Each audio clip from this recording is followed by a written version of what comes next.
Is Africa still rising? Real GDP growth in sub-Saharan Africa has eased to about 3% since 2015, from about 5% in 2014. A return to a 5% growth rate is not likely until about 2021. Without an increased capacity to produce tradable goods, real GDP growth rates across Africa, even after 2021, will continue modest and may never approach the seemingly inexorable pace set by China during its contemporary economic renaissance.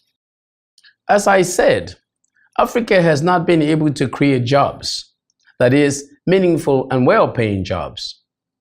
With just about a 5% average real GDP growth rate across sub-Saharan Africa, translating into a mere 2.5% real per capita GDP growth rate, the implication is that jobs are not being created. And for sure, with that type of speed, you cannot compete with China and its Asian tiger relatives. China produces virtually everything you see around you. So what can Africa produce to sell to China? In fact, and more importantly, what can Africa produce to sell in its own local markets to ward off apparent China's predation? Frankly, I have nothing against China and the Asian tigers. In fact, I am proud of them and the extraordinary achievements they have recorded in the past couple of decades. We want to be able to continue business with them, but this has to be mutually beneficial. And so it is left to us how to design strategies for this, because the ongoing one-sided benefit in our trade relationship will continue to kill production and jobs in Africa.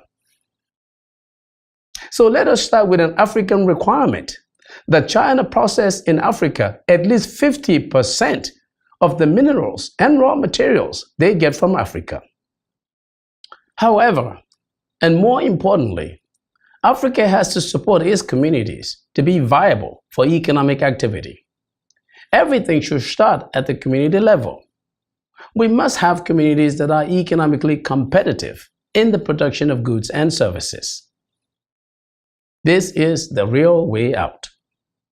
And to accelerate this, even our churches and mosques must set up arrangements such as the Promise Keeper program. But more importantly, we need to support and strengthen our microfinance institutions and even commercial banks to give loans to our micro, small, and medium enterprises. Africa cannot continue to look outside for help. The solution is in Africa, and we must design governance structures and processes to activate it. I'm Magnus Kpakol, and that's my view.